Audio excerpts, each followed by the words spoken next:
Let's get into it. But don't none of you want to go to jail. When they go to jail, they be trying to get out like a motherfucker.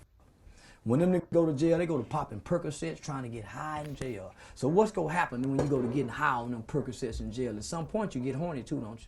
Sleep, or you go beat your mate. Passing Percocets in jail, homie. They getting high in jail, smoking weed, doing everything in jail that we do out here. At some point, you get horny. So what drugs does, it lowers your inhibition to make right choices and decisions. So at some point, your nature gonna take over while you high. And you gonna wanna fuck a boy while you get. Nah, Charleston.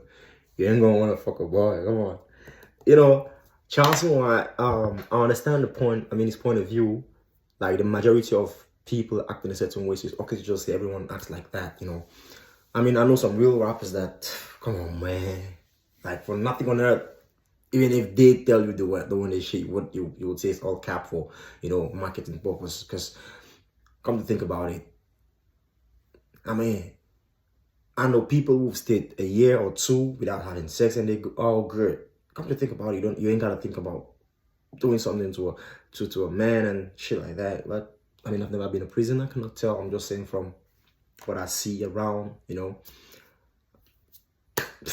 Growing up, we had friends that never even talked to girls. So we stayed for like 3-4 years in the whole of this school period, and we never heard about them having girls, and they never talked about doing some crazy stuff to one of the other guys, or you know. So it's crazy. Let's get into it. You can't think clearly. You can't fight your nature high in jail. But don't nobody want to talk about that. I seen the video you talking about that. About that. You say, They tell all prison stories except who they buddies. Because who you think fucking in prison? It ain't the punks. It's the punks getting. It's the G, the goddamn gangster, the badass. Yeah, facts. Like, come to think about it, a weak ass nigga cannot go to jail and go to a nigga and be like,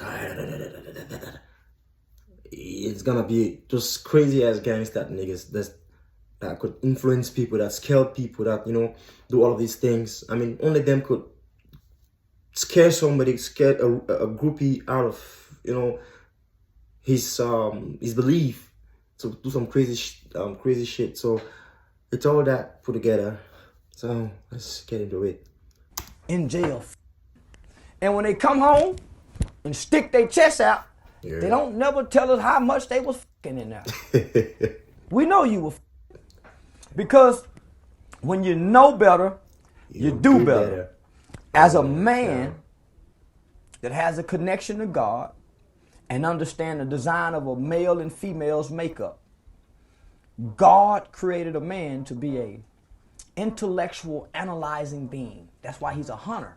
That's why he's the head, he's the protector, he's the provider. He's not an emotional being, because if you got to hunt and go out there in the darkness, there wasn't no street lights back when God created man. Wasn't no street lights. So when it got dark, you still got to stay out here and hunt. You can't go back home without nothing. You can't let your fear rule you. Those are your... Ooh, that's like... This is like one of the most interesting stories I've ever heard, you know.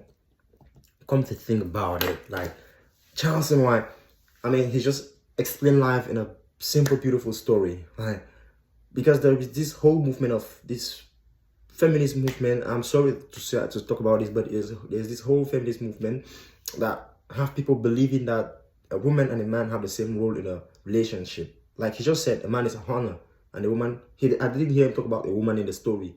The man went and did whatever he had to do, you know, however he had to do it, and he's back home without any fear. But let's get to his point now. Those are your emotions. You thinking, you know, I got